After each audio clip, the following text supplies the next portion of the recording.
बस स्थानकाची दयनीय अवस्था झळकताच परिसर झाला स्वच्छ, मात्र प्रवाशांसाठी बसण्याची व्यवस्था अद्यापही नाही। वर्धा आर्वी रोडवरील डोरली फाट्यावर असलेले बस स्थानक गेल्या अनेक दिवसांपासून दयनीय अवस्थेत होते। बस स्थानकाच्या परिसरात मोठ्या प्रमाणात झाडे झुडपे वाढलेली होती, तसेच आतमध्ये असलेल्या बसण्याच्या बेंचेस पूर्णतः खराब झाल्या होत्या। परिणामी प्रवाशांना आणि विशेषतः शालेय विद्यार्थ्यांना येथे थांबणे कठीण झाले होते। जनसंग्राम न्यूजने ही बाब वृत्ताच्या माध्यमातून उजेडात आणल्यानंतर प्रशासनाची झोप चाळली गेली। बातमी झळकताच बस स्थानक परिसरातील झाडे झुडपे तात्काळ साफ करण्यात आली व परिसर स्वच्छ करण्यात आला। त्यामुळे स्थानक आता थोड्याफार प्रमाणात वापरण्यायोग्य झाले आहे। मात्र या साफसफाईनंतर देखील प्रवाशांना बसण्याकरिता कोणतीही नवी व्यवस्था करण्यात आलेली नाही।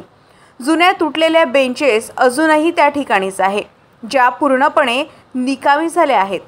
भर पावसाळ्यात प्रवाशांना आणि विद्यार्थ्यांना भिजत थांबावे लागते, हे अत्यंत दुर्दैवी आहे। वरिष्ठ प्रशासनाचे याकडे अजूनही दुर्लक्ष असल्याचं स्पष्ट दिसून येते।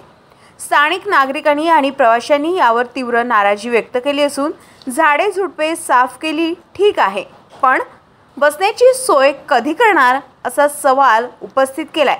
डोरलीवासी गावकऱ्यांमध्ये संतापाची लाट असून लवकरात लवकर बस स्थानकाच्या दुरुस्तीची व बेंचेस लावण्याची मागणी केली जात आहे। प्रवीण पोटेसह बंडू मुळे, जनसंग्राम न्यूज, आंजी।